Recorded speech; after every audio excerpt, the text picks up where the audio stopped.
Avez-vous déjà pensé à ce qu'un simple billet de train pouvait signifier pour une famille entière?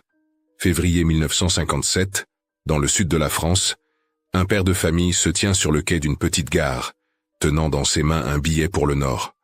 Autour de lui, sa femme et ses 2 enfants essaient de sourire pour une photo, sans savoir qu'ils sont en train de dire adieu pour toujours. Mais ce que personne ne savait alors, c'est qu'à des centaines de kilomètres de là, une lettre scellée attendait d'être ouverte, et qu'elle changerait à jamais la mémoire de cette famille. Aujourd'hui, je vais vous raconter cette histoire dramatisée, inspirée de faits réels, sur le courage, le sacrifice et l'amour qui survit même à l'absence. Avant de commencer, abonnez-vous à la chaîne, laissez un « j'aime » et dites-moi dans les commentaires de quelle ville vous regardez cette vidéo. Cela m'aide énormément à faire connaître ces histoires humaines et à préserver la mémoire de ceux dont on ne parle plus. Cette photographie montre un homme de 36 ans tenant un billet de train dans ses mains tremblantes, souriant à côté de sa femme et de ses 2 enfants. Ce que personne ne savait ce jour-là, c'est que cette image allait devenir le dernier souvenir d'une famille unie. Si vous restez jusqu'à la fin, vous découvrirez pourquoi cet homme sourit, alors qu'il sait déjà qu'il ne reviendra peut-être jamais. C'est l'histoire d'Henri Delmas, un père qui a sacrifié sa vie entière pour sauver celle de ses enfants. Et tout a commencé sur un quai de gare, un matin de février 1957. La photographie a été retrouvée dans une vieille malle en bois, 60 ans après avoir été prise, dans la petite ville de Saint-Laurent-du-Maroni, au sud de la France.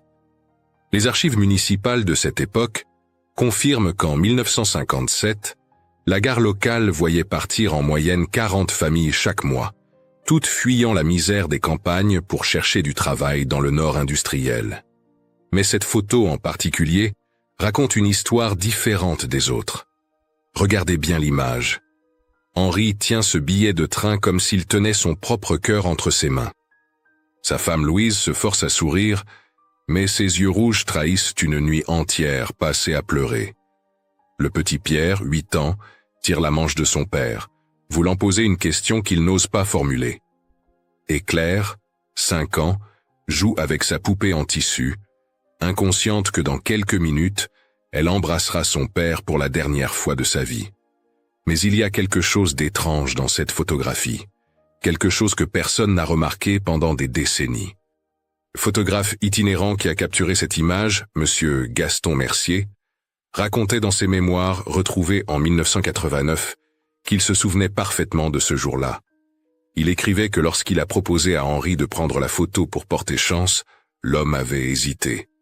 Pas par superstition, mais parce qu'il savait déjà quelque chose que sa famille ignorait encore. Henri Delmas venait de recevoir une lettre 3 jours auparavant. Une lettre qui changerait tout. Une lettre qu'il avait cachée dans la poche intérieure de sa veste, juste à côté de son cœur. Les documents familiaux préservés par Claire des décennies plus tard révèlent que cette lettre venait des mines de charbon du Nord-Pas-de-Calais. Elle disait simplement que les conditions de travail étaient encore plus dangereuses que ce qu'on racontait, que les hommes mouraient chaque semaine dans des accidents non déclarés, que plusieurs travailleurs du sud de la France avaient déjà disparu sans laisser de traces. Henri savait qu'il partait peut-être vers sa mort, mais il savait aussi qu'il n'avait pas le choix, parce que 6 mois plus tôt, quelque chose de terrible s'était produit dans la petite ferme familiale de Gers où Henri avait grandi. Quelque chose qui l'avait forcé à prendre la décision la plus difficile de sa vie. Et pour comprendre pourquoi un homme accepterait de mourir loin de sa famille, il faut revenir en arrière, à l'automne 1956, quand Henri croyait encore aux fins heureuses. À cette époque, Henri Delmas était un petit agriculteur comme des milliers d'autres dans le sud de la France. Il cultivait du blé et des vignes sur une terre que sa famille possédait depuis 3 générations. Il se levait avant l'aube, travaillait jusqu'à la nuit tombée, et rentrait chez lui avec les mains pleines de terre et le cœur plein d'espoir. Louise l'attendait toujours avec le dîner chaud, et les enfants couraient vers lui dès qu'ils entendèrent ses pas sur le chemin de pierre. C'était une vie simple, mais c'était leur vie.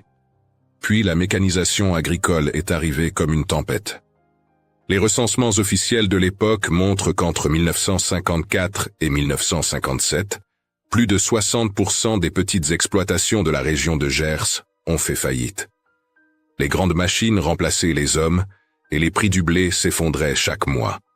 Henri avait emprunté de l'argent pour acheter de nouvelles semences, croyant que l'année suivante serait meilleure. Mais l'année suivante avait été pire encore. Un matin d'octobre 1956, 2 hommes en costume noir sont venus frapper à la porte de la ferme. Ils représentèrent la banque. Ils ont annoncé à Henri que ses dettes dépassaient maintenant la valeur de toute sa propriété, qu'il avait 3 mois pour rembourser, ou la famille perdrait tout. La maison, les terres, les vignes que le grand-père d'Henri avait plantées de ses propres mains. Henri s'est assis à la table de la cuisine après leur départ et n'a rien dit pendant des heures.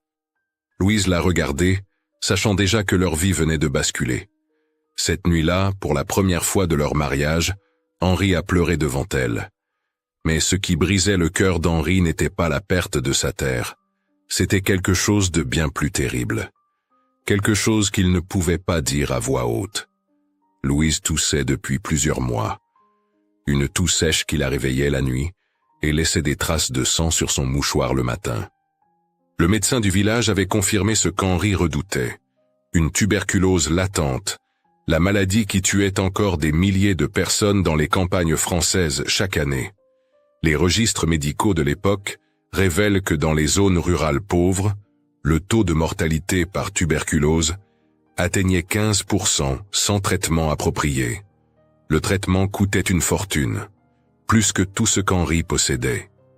Et avec les dettes qui s'accumulaient, il savait qu'il ne pourrait jamais payer à la fois la banque et les médicaments qui pourraient sauver sa femme. C'est à ce moment-là qu'Henri a pris la décision qui hanterait le reste de sa courte vie.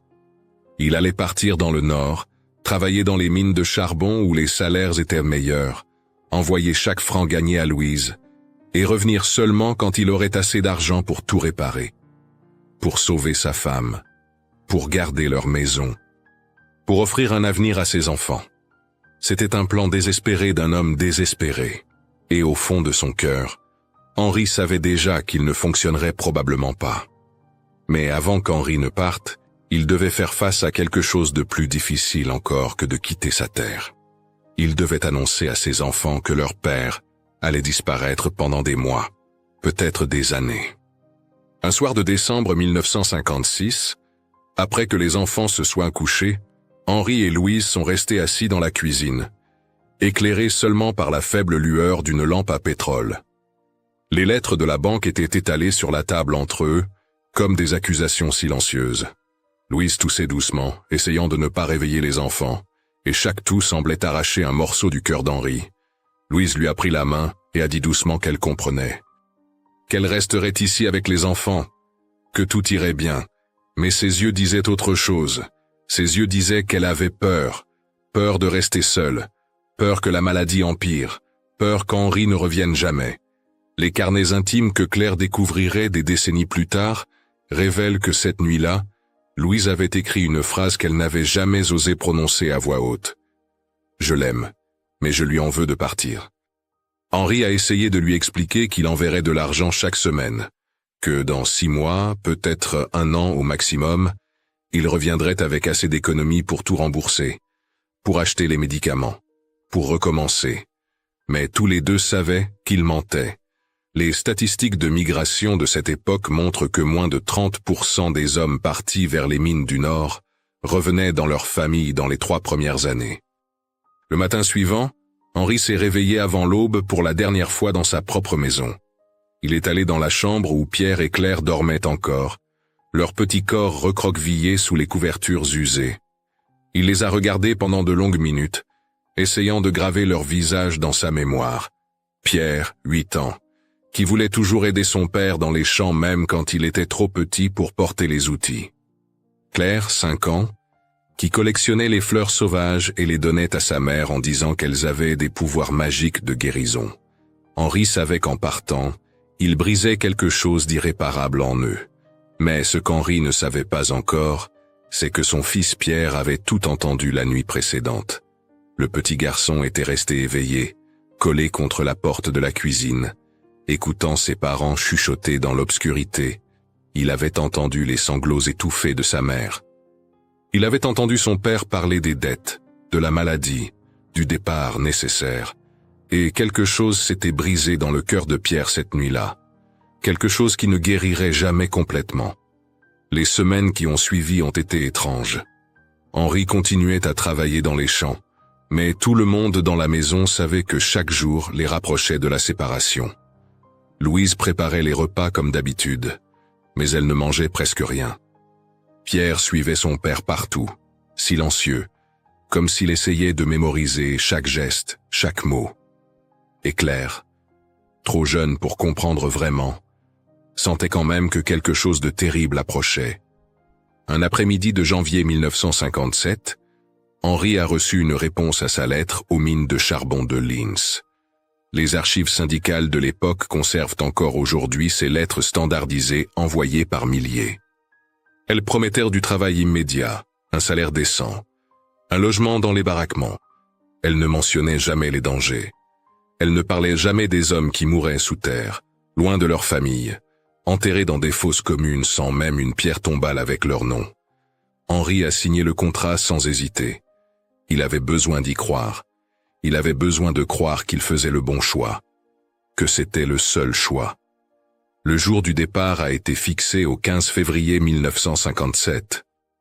Henri passerait d'abord par Lille, puis serait affecté à une mine dans la région de Laon ou Liévin. La distance entre Saint-Laurent-du-Maroni et le Nord-Pas-de-Calais était d'environ 1000 kilomètres. À cette époque, c'était comme partir pour un autre monde. La veille du départ, Henri a fait quelque chose qu'il n'avait jamais fait auparavant. Il a emmené Pierre seul, loin de la maison, jusqu'au sommet de la colline qui surplombait leur champ. Le garçon marchait en silence à côté de son père, et Henri sentait le poids du ressentiment dans ce silence. Ils se sont assis sur un rocher, regardant le soleil descendre lentement derrière les vignes. Henri a essayé de trouver les mots justes pour expliquer à son fils pourquoi un père abandonne ses enfants. Mais il n'y a pas de mots justes pour une telle chose. Alors il a simplement dit la vérité, qu'il partait pour sauver leur mère, que sans cet argent, Louise mourrait avant l'été, que c'était la seule façon de garder leur famille en vie. Pierre n'a rien répondu. Il a simplement continué à regarder l'horizon, les poings serrés sur ses genoux. Et Henri a compris à ce moment-là que son fils ne lui pardonnerait peut-être jamais. Cette nuit-là, Louise a sorti une chemise propre pour Henri, celle qu'il gardait pour les occasions spéciales. Elle y a cousu un bouton qui était tombé, ses mains tremblant légèrement. Henri l'a regardé travailler dans la lumière faible, et il a réalisé qu'il ne savait même pas comment lui dire au revoir. À 3 heures du matin, incapable de dormir, Henri est sorti dans la cour. Le ciel était couvert d'étoiles, et l'air sentait la terre humide et les vignes endormies. Il a pensé à son père, mort 10 ans plus tôt, qui avait travaillé cette terre toute sa vie sans jamais la quitter. Il s'est demandé ce que l'ancien aurait pensé de voir son fils tout abandonné. Puis il a pensé à quelque chose qui lui glaça le sang. Et si les mines étaient encore plus dangereuses que ce qu'on racontait? Et si ces lettres anonymes qu'il avait reçues disaient la vérité? Des hommes du village voisin étaient départis vers le nord 3 ans auparavant et n'avaient plus jamais donné de nouvelles. Leur famille avait reçu des lettres officielles disant simplement qu'ils avaient abandonné leur poste, mais personne ne les avait jamais revus. Henri est rentré dans la maison et a ouvert le tiroir où il gardait les quelques documents importants de la famille. Il y a glissé une enveloppe scellée avec une lettre à l'intérieur. Une lettre que Louise ne devrait ouvrir que si 6 mois passaient sans nouvelles de lui. Une lettre qui expliquait tout. Où se trouvait l'acte de propriété? Comment contacter son frère dans le Nord? Comment vendre la terre si c'était nécessaire? C'était une lettre d'adieu écrite par un homme qui pressentait déjà son destin. Le 15 février 1957 est arrivé trop vite. Henri s'est levé avant l'aube, comme tous les matins, mais cette fois ses mains tremblaient en boutonnant sa chemise. Louise était déjà réveillée, assise dans la cuisine, fixant le vide. Elle n'avait pas dormi de la nuit. Sa toux avait été particulièrement mauvaise, laissant des traces de sang sur le mouchoir qu'elle cachait rapidement quand Henri entrait dans la pièce. Les enfants se sont réveillés 1 heure plus tard. Claire a couru vers son père comme tous les matins, mais s'est arrêtée net en voyant la petite valise près de la porte. Elle a regardé sa mère, puis son père, et quelque chose dans leur visage lui a fait comprendre. Ses yeux se sont remplis de larmes qu'elle ne comprenait pas encore vraiment. Pierre, lui, est resté dans l'embrasure de la porte de sa chambre. Il n'a pas couru vers son père. Il n'a rien dit. Il a simplement regardé cet homme qui allait les abandonner, et dans ce regard, Henri a vu tout le ressentiment qu'un fils peut avoir pour un père qui choisit de partir. Le trajet jusqu'à la gare a duré 20 minutes à pied. C'était une matinée froide de février, et le ciel était d'un gris métallique qui semblait peser sur leurs épaules. Louise marchait à côté d'Henri, tenant fermement la main de Claire. Pierre suivait derrière, les mains dans les poches, refusant de marcher près de son père. Sur la route, ils ont croisé Madame Rousseau, leur voisine, qui rentrait du marché. Elle a regardé la petite valise d'Henri et a compris immédiatement. Elle a posé sa main sur le bras de Louise et a dit simplement qu'elle passerait tous les jours voir si elle avait besoin de quelque chose. Les archives locales de cette époque témoignent de cette solidarité discrète entre femmes du village, qui formaient des réseaux d'entraide quand les hommes partaient vers le nord. Mais cette gentillesse n'a fait qu'empirer la douleur de Louise, parce qu'elle signifiait que tout le monde savait, que tout le monde voyait qu'elle allait rester seule avec 2 enfants, une santé fragile et des dettes qu'elle ne pourrait jamais rembourser. Quand ils sont arrivés à la gare, il y avait déjà une dizaine d'autres familles sur le quai, d'autres hommes qui partaient, d'autres femmes qui retenaient leurs larmes, d'autres enfants qui ne comprenaient pas pourquoi papa montait dans ce train. La gare de Saint-Laurent-du-Maroni enregistrait à cette époque une moyenne de 40 départs par mois, tous vers le nord, tous fuyant la misère rurale pour une misère différente, mais avec au moins l'espoir d'un salaire. Henri a acheté son billet au guichet, un aller simple pour Lille, pas d'aller-retour, parce qu'il ne savait pas quand il pourrait revenir, ou s'il reviendrait. C'est à ce moment-là que M. Gaston Mercier, le photographe itinérant, s'est approché. C'était un vieil homme aux cheveux blancs qui venait dans la région 2 fois par an, installant son appareil photo près de la gare pour immortaliser les départs et les retours. Ses mémoires retrouvées des années plus tard décrivent cette matinée avec une précision troublante. Il a proposé à Henri de prendre une photo de la famille, pour porter chance, pour garder un souvenir. Henri a d'abord refusé, mais Louise a insisté doucement. Elle voulait que les enfants aient une image de leur père, quelque chose de concret à regarder quand il serait parti. Henri a accepté. Il s'est placé au centre, tenant son billet de train dans la main droite. Louise s'est mise à sa gauche, forçant un sourire qui ne touchait pas ses yeux. Claire s'est accrochée à la jupe de sa mère, sa poupée en tissu serrée contre sa poitrine. Et Pierre s'est tenu à droite de son père, raide, les bras le long du corps, refusant de sourire. Monsieur Mercier a ajusté son appareil. Il a demandé à tout le monde de regarder vers lui.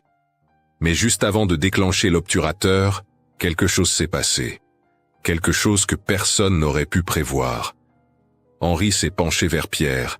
Il a posé sa main sur l'épaule de son fils. Et il a chuchoté quelque chose à son oreille. Des mots que personne d'autre n'a entendus. Des mots qui hanteraient Pierre pendant les 13 années suivantes, jusqu'à ce qu'il en comprenne finalement le vrai sens. Henri a dit « Prends soin de maman et de Claire. Tu es l'homme de la maison maintenant. Je reviendrai quand les fleurs pousseront de nouveau. » Pierre a levé les yeux vers son père, surpris. Et pour la première fois depuis des semaines, son visage dur s'est adouci légèrement. Pas un sourire, mais quelque chose comme une acceptation. Une compréhension qu'à 8 ans, il était maintenant responsable de protéger ce qui restait de leur famille. C'est ce moment exact que M. Mercier a capturé. Le clic de l'appareil photo a figé cet instant pour l'éternité. Henri tenant son billet comme s'il tenait son propre destin. Louise souriant à travers sa douleur.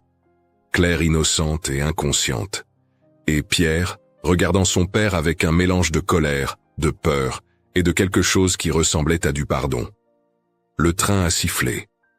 Henri a payé le photographe et a glissé la promesse de recevoir la photo par courrier dans quelques semaines.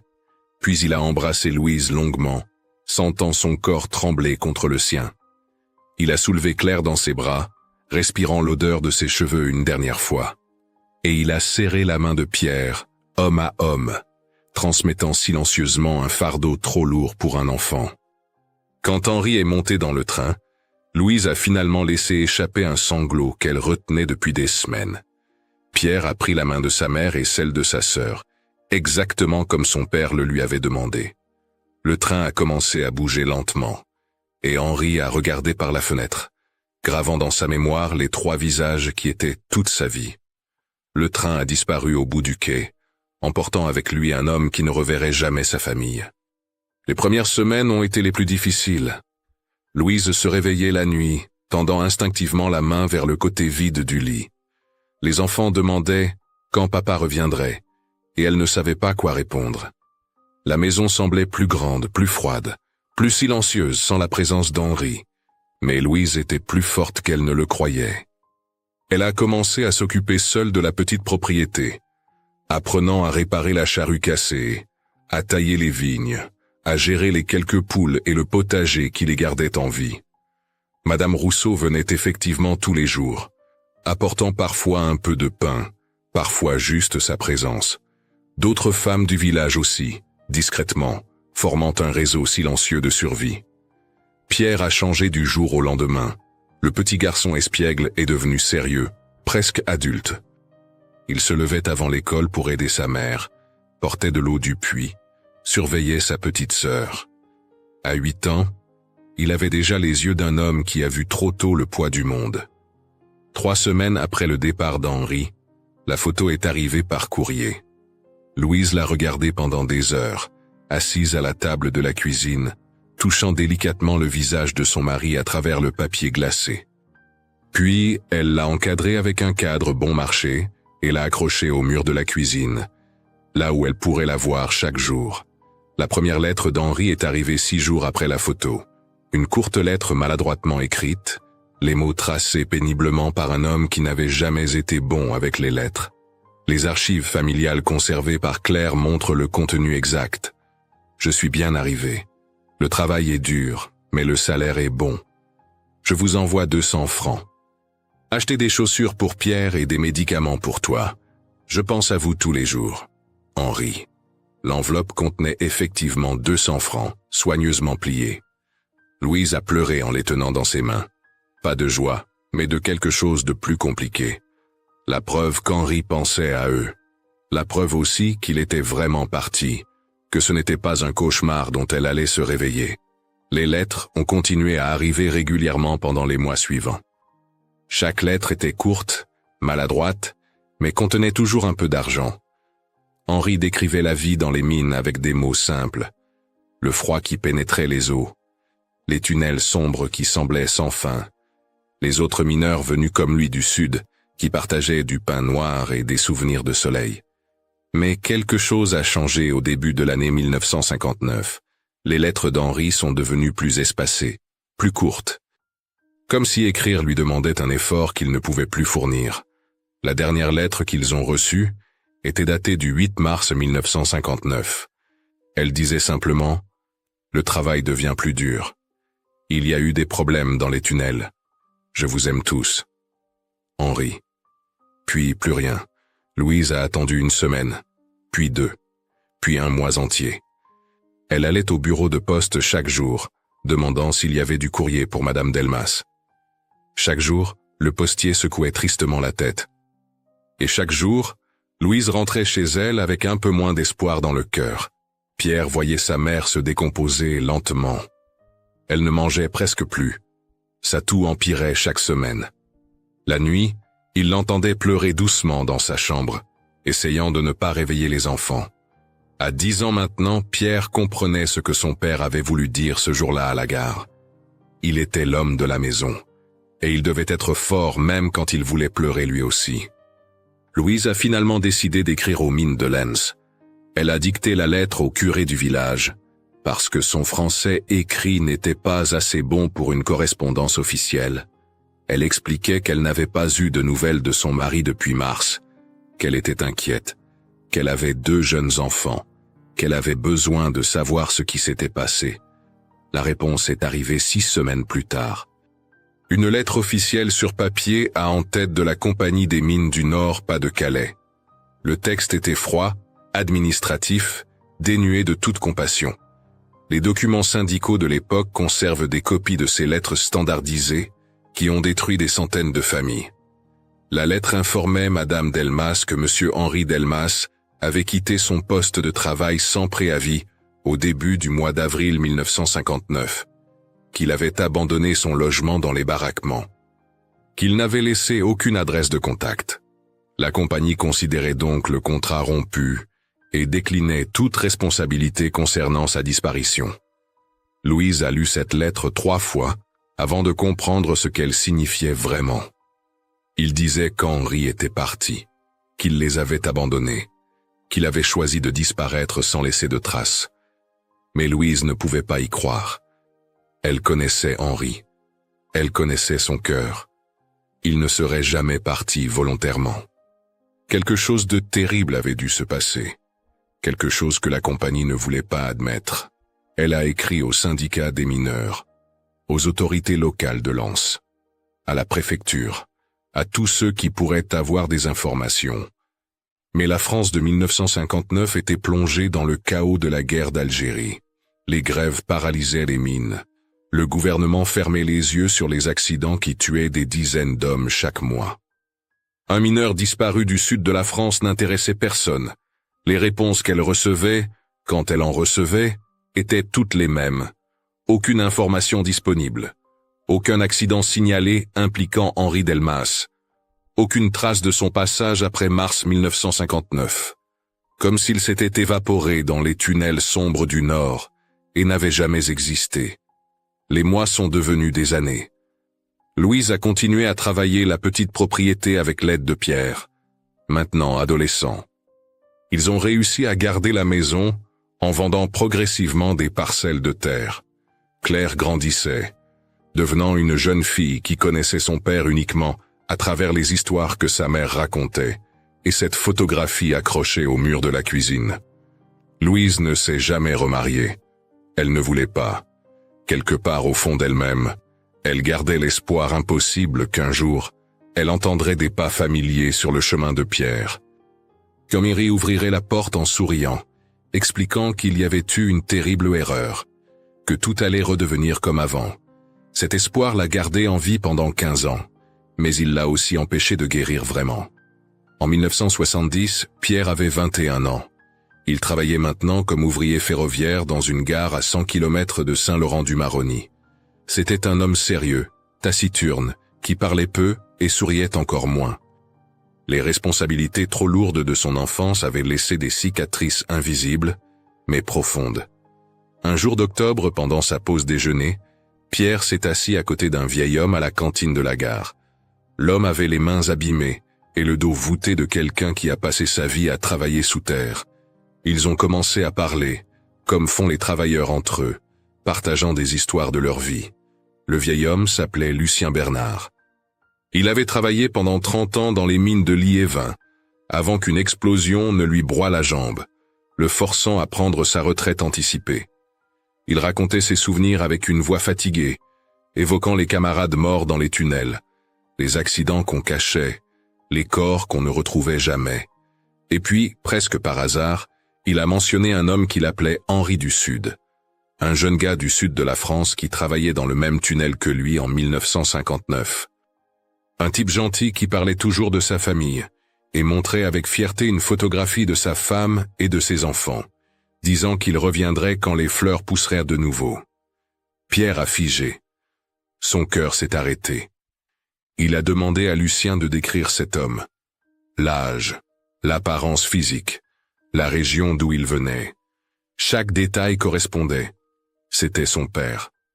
Lucien a continué son histoire, inconscient du tremblement dans la voix de Pierre. Il a raconté qu'en mars 1959, il y avait eu un effondrement dans les tunnels de la mine numéro 3 de Liévin.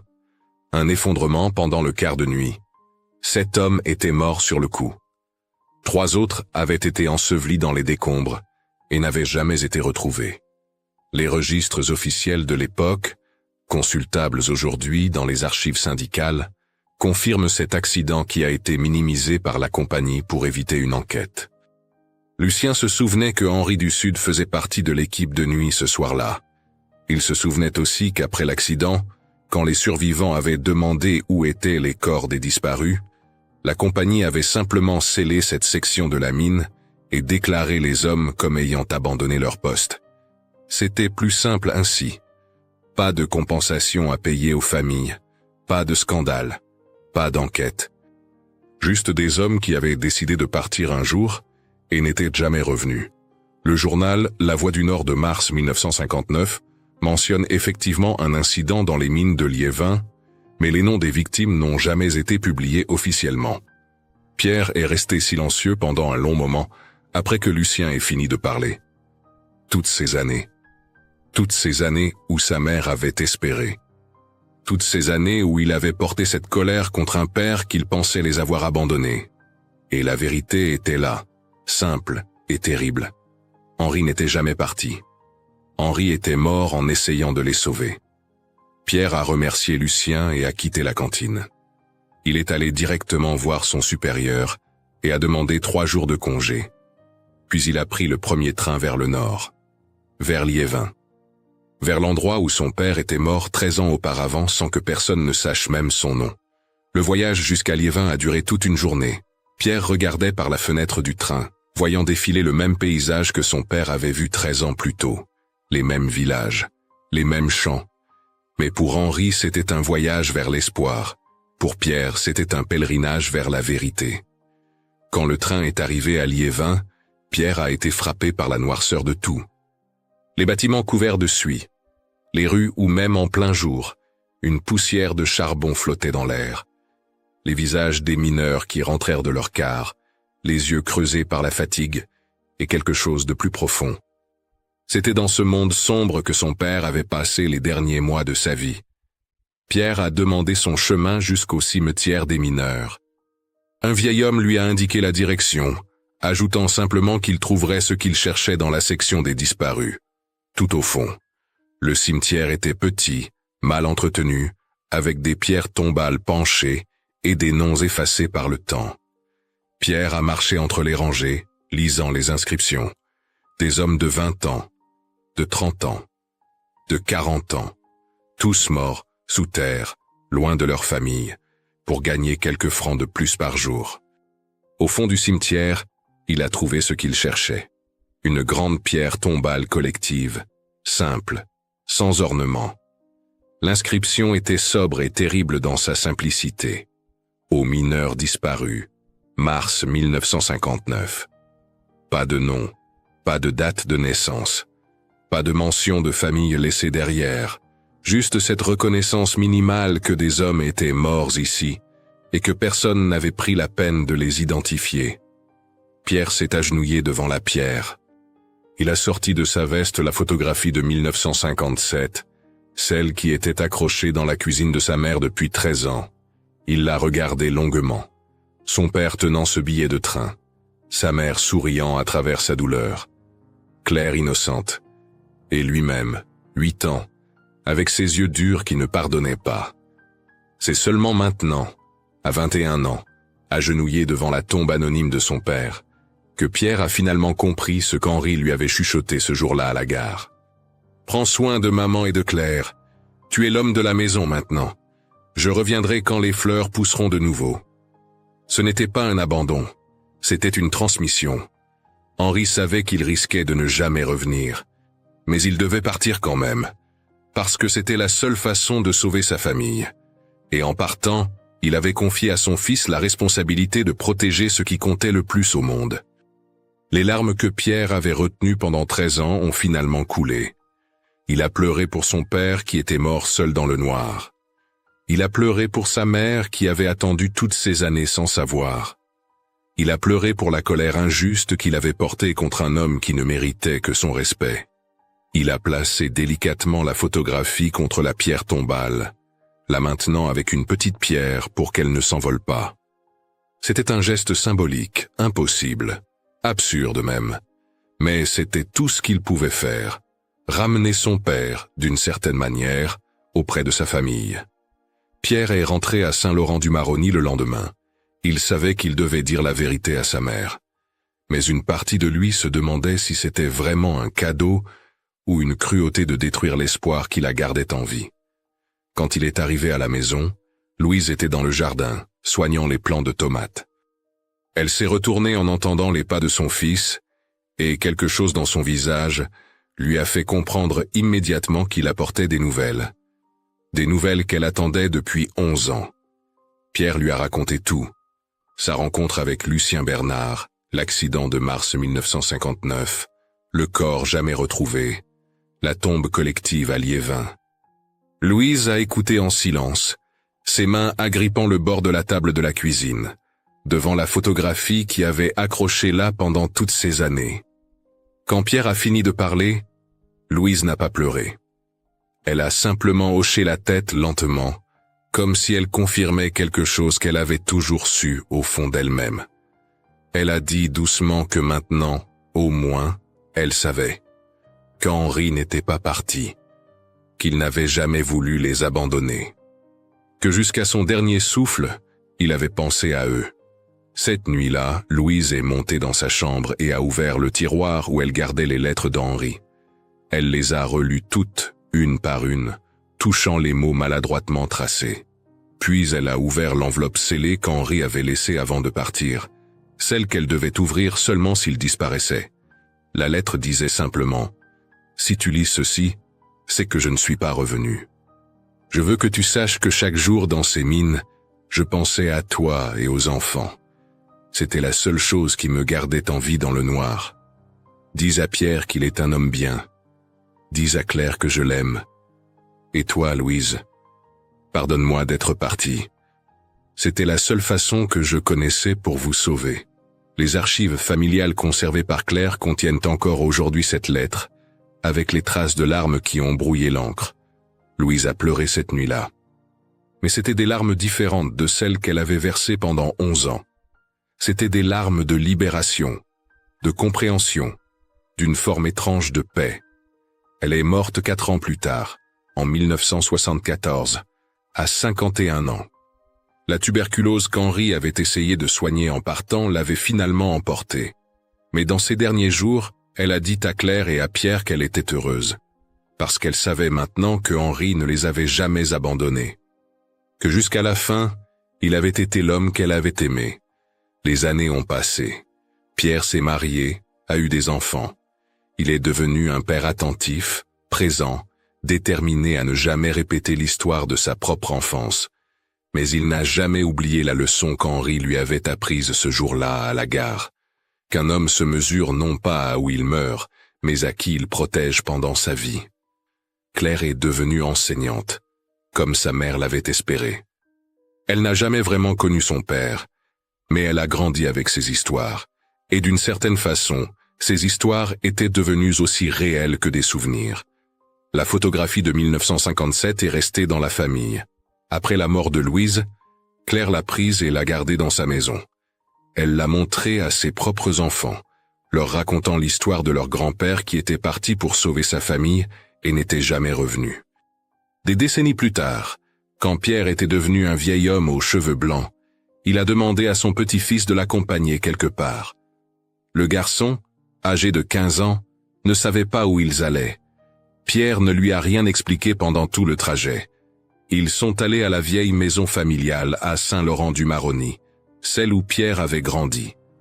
Elle appartenait maintenant à quelqu'un d'autre, mais les nouveaux propriétaires les ont laissés entrer quand Pierre a expliqué. Dans la cuisine, au même endroit exact où elle avait été accrochée pendant toutes ces années, il y avait encore un clou dans le mur.